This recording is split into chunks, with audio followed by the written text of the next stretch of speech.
and we kind of go through like introductions of each of us. So my name is Ponchal Aaron, and I'm a junior in high school, and this is my second year of doing FTC.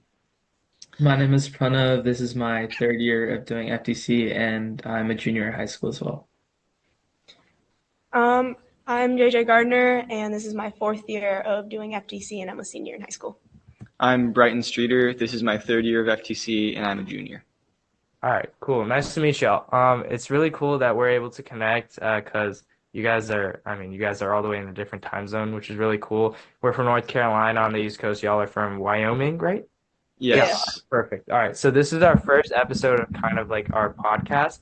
So we wanted, oh, nice microphone, by the way. But yeah, we wanted to kind of create like a podcast. We were thinking of some unique outreach ideas that we could connect to robotics people all over the world, both in FIRST and VEX and things like that. So we kind of wanted to talk about robotics in general as well as our game-specific plans this year. So thank you guys so much for hopping on. We're the 24432 Cyber Savants. So we're based out of North Carolina, like I said, and you guys are 64367. Six. Oh shoot! You typed it in wrong. You did. I typed it in wrong. We're just 6437. Yeah, all We're right, good. yeah, because We're good. I saw that on Instagram, so I was like, what? How'd you guys? All right, Yeah. yeah, No. nah, You're. you're good, you're good. Don't worry. All right, Yeah. so, uh, We're fixing it. oh, okay, perfect, Some perfect. guy doesn't know how to use a computer. Shush. You're good. All right. Okay.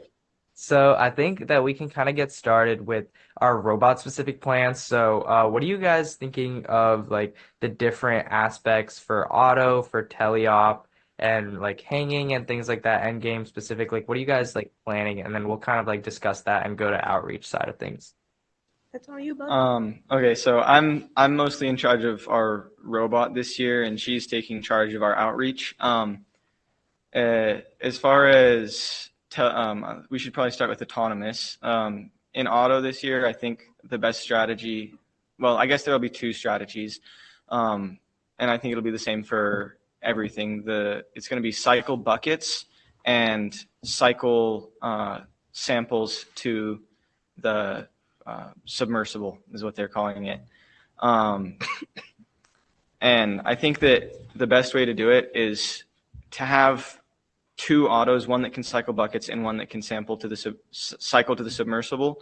And if you have another team that can do one of those, you can run your auto and try to just make sure that they don't hit each other, because this year there's not a lot of things going on in auto and it's just a lot of free for all. So you can kind of just do whatever you want and end up scoring a lot of points. And I think that's basically my idea of what strategy is going to look like in auto. Yeah, yeah, I see that. Yeah, that kind of makes sense.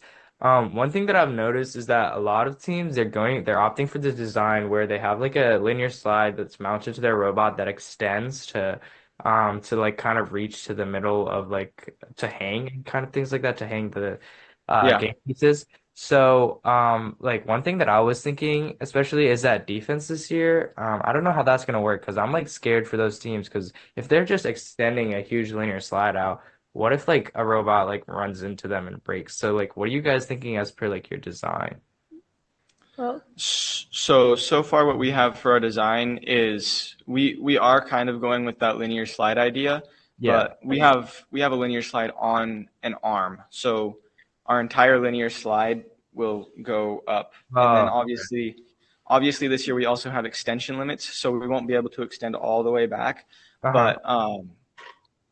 But that's what we have going on.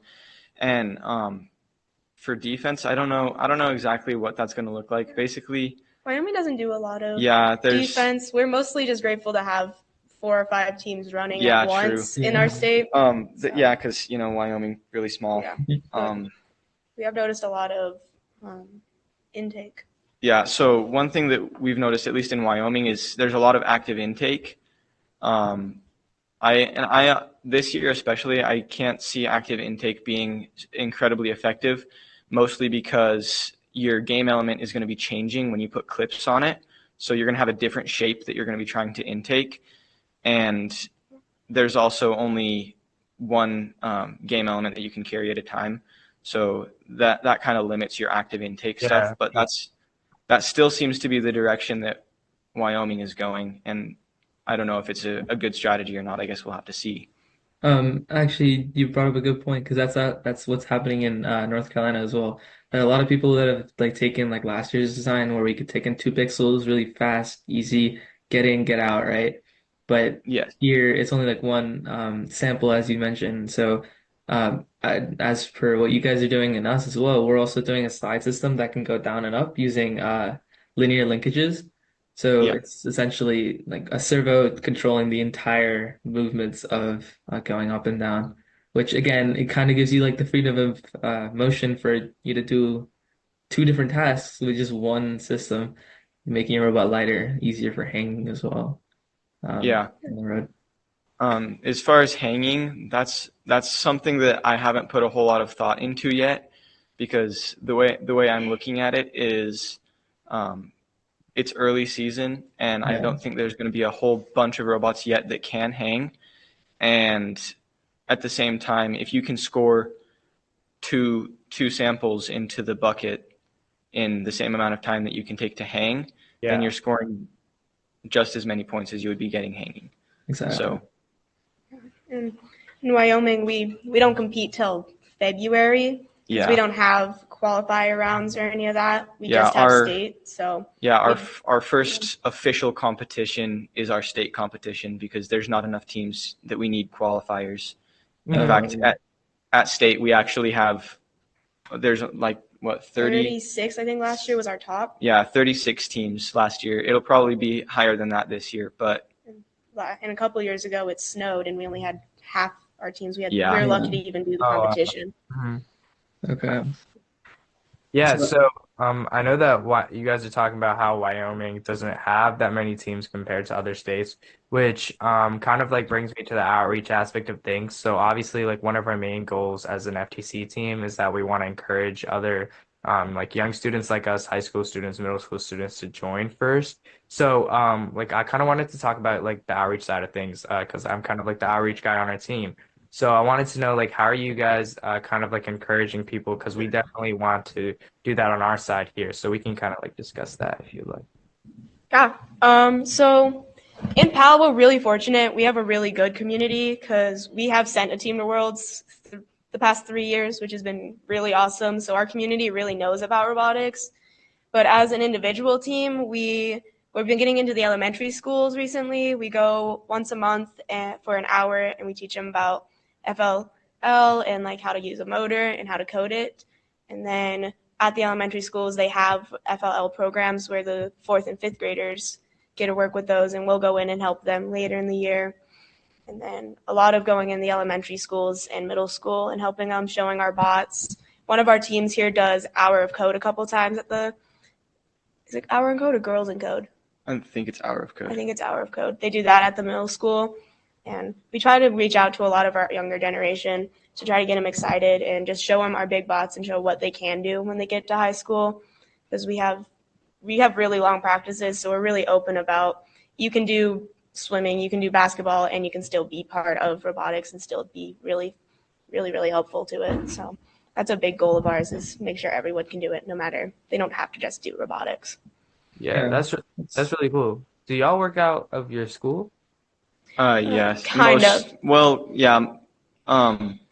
So our coach is a teacher here at the school, and Oh, all right. he lets us use his room to set up our field and And we can use the school buses. build robots and everything. And we use school buses, but the club ends up actually paying for gas and stuff like that. So almost all of the stuff for our club is from fundraisers. So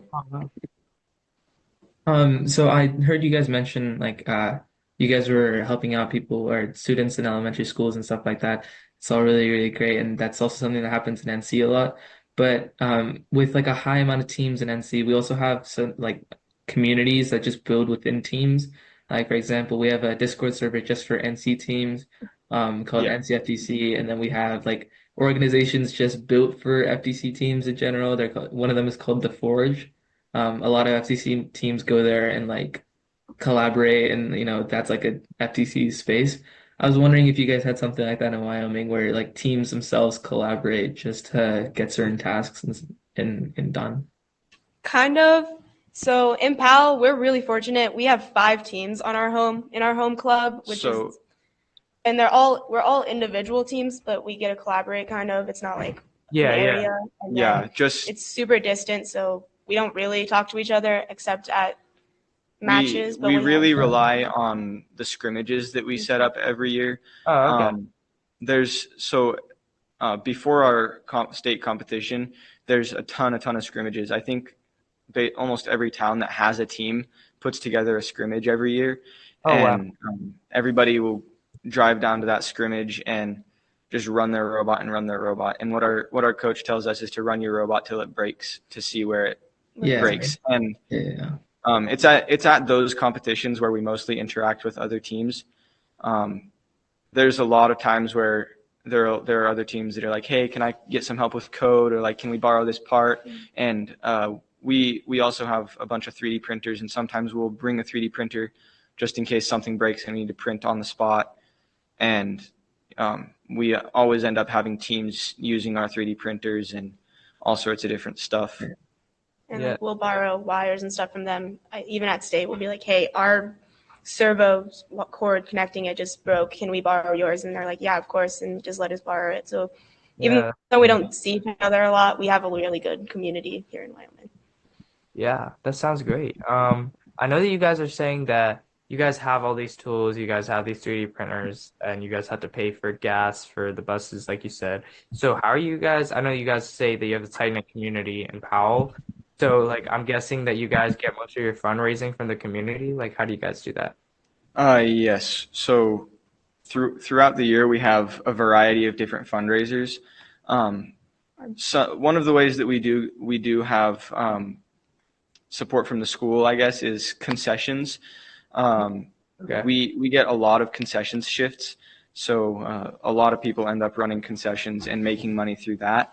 But we also have a lot of other fundraisers, and some of them vary from year to year. But the ones that we do every year are, we run a turkey trot every Thanksgiving, and I think our absolute biggest one is our duck race. So what we do is we get a bunch of little rubber ducks, and we go around to local businesses and ask them if they can help us put together gift baskets for winners of this duck race. And then we go and we sell ducks to people. And then after we're done selling, we have a set date where we go and race all the ducks. And we actually, Powell is fortunate to have a rec center where we can go and dump them all in the lazy river, and they go around and around 3 laps, and whichever duck, it's like top three ducks win certain prizes. So that's definitely our biggest fundraiser. I think it was my freshman year, so 2 years ago, we only had 600 or 700 ducks. Last year we had like almost 1,000 And ducks. we have over 1,000 ducks this year, and we're still selling out. So Wow. Okay, Wait, that's okay. actually, yeah, that's really, really unique. I don't think I've ever heard of that like before, like anything like that before. So I know that you guys were like, you guys reached out to us about our concept of plans, and I'm sure you guys are gonna do this in your portfolio, but I definitely think you guys should highlight that in your portfolio. It's like, Yeah, at least like put sure. like a big portion of that, because I honestly think that's one of the most unique outreach things that I've heard. Pranav, have you heard anything? I know I've heard of a blood drive. What else? Like, Honestly, I've actually never heard of them, like duck racing for fundraisers. yeah, And that's when you pretty said cool. 600 ducks was your freshman year, does that mean like 1 duck per family or per person? So it's like Um, We'll have 600 people so contributed? so we sell the ducks for like it's five bucks, about $5 a piece, and we have like different deals that you can dozen. buy. Like a quacker's dozen is 13 ducks for $50. So you're saving a little bit of money on your ducks, because Uh-huh. just for one duck it's $5, and then you Yeah, get yeah. 13. You're getting a little bit off. And but people buy a lot of ducks. When it comes around that season, everyone's like, "Are you selling ducks? Where's your ducks at?" And I'm like, "Whoa, calm down. We don't even have them yet." So they love it. How do y'all like? And Oh shoot. Go ahead. Sorry, I was gonna say like as far as like the 600 ducks, like that's just how many like our club has. Like that's how many we were selling. Like, Oh, wow. and then and now we're selling over 1,000. So, Okay. How do you guys like mark the duck? So if someone wins, like how do you know? so every duck has a number written on the bottom of it in Sharpie, All right.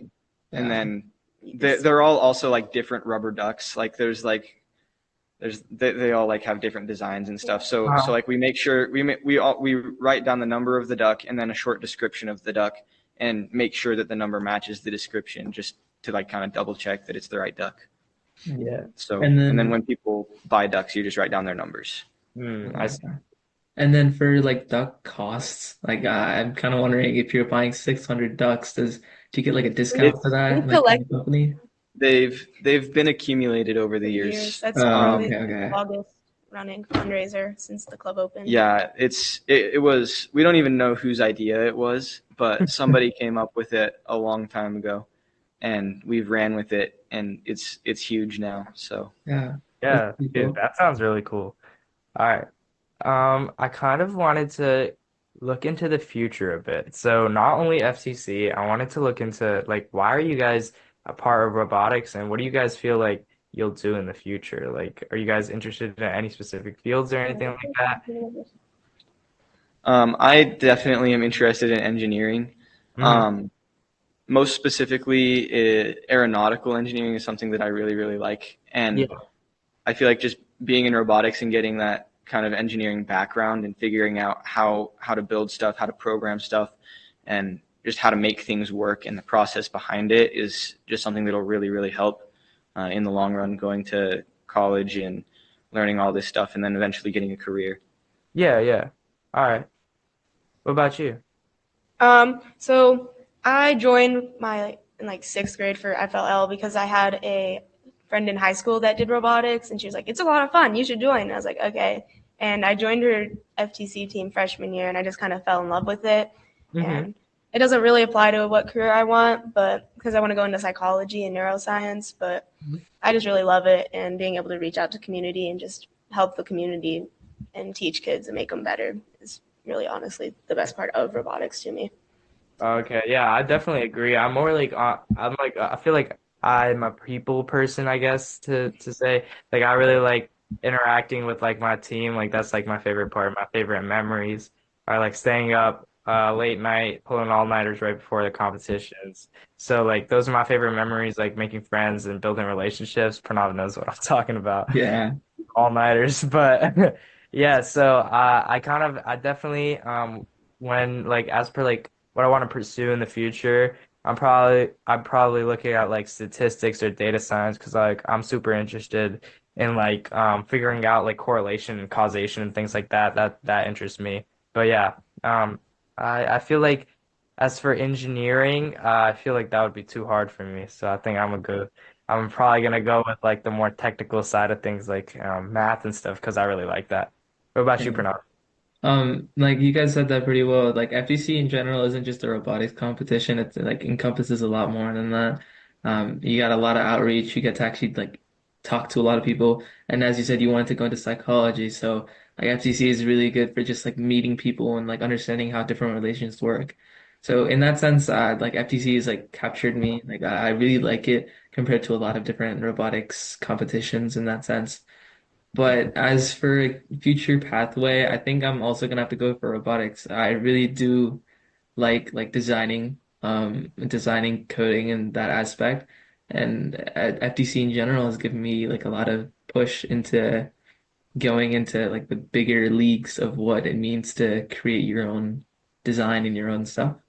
So I think in that sense, I really do like robotics and engineering for that matter. Yeah. First, So first in general, the program is yeah, all. yeah. I Yeah. not gonna lie, like I never like knew how big First was before like I stepped my foot into it. Cause like now when I look at First, like there's so many things that go along with it. All of these teams are getting like grants from so many companies. Yeah. They're also like reaching out to so many different community partners. They're making such a big difference, and I feel like I didn't see like the actual like inner workings of that until I stepped into the Cyber Savants team myself. So yeah, that's like it's like honestly like I'm super grateful for it. I know that like teams all over the United States are super grateful for it. So like yeah, I know that this year we're really shooting to go to states. We really want to go to states. Last year we missed it by a little bit, but this year we kind of want to make sure that we're focused for that. So we wanted to ask you guys like what's your practice schedules look like? I know you guys are saying that you stay after school for like a longish time. So like how do you guys get all your work done like throughout the week? So, what the practice schedule looks like is every Thursday, we get out of school at 3:30 and go straight to the robotics room and stay there until 8:30. 9-ish, depending on. Wow. Yeah, it depends. It depends on the day and how our coach is feeling that day. Sometimes he kicks us out because he wants to go home. After But- football practice, he's done. But it's not just Thursdays that we work. We always. This week I've been in the robotics room every single day until 6 o'clock, just because we do have a scrimmage coming up pretty soon. Yeah. But Like the room's always open to us during yes. school, so I'll go in there if we have something coming up, and I'm like, "Hey, we're gonna have this fundraiser. What do you think? If these days work, or if we really have a competition coming up, we need to get the bot built." Where it's always open for us. yeah, like Like, and right after. during like dual enrollment periods or study hall periods or anything like that, there's always people in the robotics room getting something done. Okay. It's also super flexible for kids that do extracurriculars, because he did tennis in the beginning of the year and I'm a cheerleader, so I don't show up to practice till 5:30, 6 p.m. and it's still so much work to do, and I'm still really part of the robot and really part of the community. And like half of our team does swimming, So they leave early. They either leave early or show up late. So All right. Mm. Okay. Yeah, I know that a couple of our team members swim as well. Yeah. Yeah. So, how many team members do you guys actually have? right now, so Us. We had We- 10 at the start of the season, had but 10 we've had a couple people drop. yeah, Oh, just okay. just a couple people that were like, they just didn't know if it was for them Yeah, at yeah, first. yeah, And just- they they were just started like- and- Yeah. yeah, and then decided they were just too busy and stuff. Mhm. Yeah. But 8 right now. right now we have 8. Yeah. That's I a think pretty consistent. somewhere where we are as well. We had Yeah. like quite a few people come for the interest meeting and stuff, but they weren't like committed enough to, come to Yeah. every meeting and continue doing Yeah. this in that sense. Yeah. Our club grew a lot. I think each team has 8, and then we have one team of 12. I don't think it's 12. It's like 10 or something. There's- It's a lot more because it's an all-girl team. So if they're not ready to join, because Mhm. it can be scary to join a boy team as a girl. So we have that one as an option, and it's our biggest team. But Yeah. pretty cool. So, like kind of like one problem that we've had, like specifically for like recruitment, not necessarily of like team members, but mentors. So we really haven't been able to recruit or ask for mentorship from many like adults. So do you guys have any mentors for your team, and like how did you guys get them to mentor? Okay, so Our club has technically 3, but it's really only 1. our club has we really only have like one guy that's like the big coach. He's the robotics and computer science teacher at our high school. Mhm. And there's also 2 other teachers that help chaperone and stuff like that. But as far as like mentors go, I think our team has been really lucky. Last year, this team was basically it was pure seniors. It was completely seniors. Yeah, and so they all graduated, and they asked us if we wanted to come and take over their team, and but yeah, having just a bunch of them still hanging around. Like Oh, One of okay. them- one of them is One of them actually is here right he's now. here right now. Yeah. Oh, okay. And And- then we have the other ones are at college. They're at UW. Yeah, they're and Laramie, but all over the place. they're like, if you need anything, just call us, especially with coding, because it's a lot more advanced than what Mhm. he worked on last year. So he's like, just call me. Like, I want to help you. Like, because Yeah. so it's really nice being able to have that contact still. Yeah. And then we Yeah. also have our college here for CADing. Yeah. That our college CAD teacher is really Yes. nice and helps us a lot. Oh, Okay, that's good. yeah. One thing with us is that we are a third-year team, so we haven't had that many graduating seniors. So that kind of sucks for us. Yeah. Obviously we're happy to be a rookie team, but also we're just having a hard time kind of like finding like professional mentors that we see helping out other teams. Like we kind of want like some guidance, so that's why we were trying to see if like we could get any tips from you guys. But it's really good to see that like we as soon as I graduate, I know I'll be around for this team. I know Pranav will be as well. Sure. We kind of want to encourage like everyone to kind of like be able to contact us, like you said, especially like for me, outreach for Pranav, like the design of things, because he's really good at that. So that's really cool to hear. All right, so I know that we wanted to end around 5 minutes, if that's okay with y'all. Perfect. Yeah, so we were kind of asking the questions, kind of. So do you guys have any questions for us? What's kind of like, I guess, what's it like being in such a big like city and state and stuff, like competing in first, having Yeah. those rounds and stuff? Is it like more stressful than not? I mean, I wouldn't say that it's stressful, but I would say that you definitely feel the adrenaline, especially like when you see so many, like literally so many kids, at competition. They're everywhere. So like that kind of like you're like, okay, wow, there's a lot of teams here. We have to make sure that we do, what we need to do and try to come out on top. But where we live, actually, it's not like a big like city. Like we're more suburban, not rural, but we're suburban. Like I believe there might be like 3 to 4 FTC teams Yeah. in our area. Like so it's not insane, but it's also like it's not like we don't have that many teams. Like we definitely have good competition.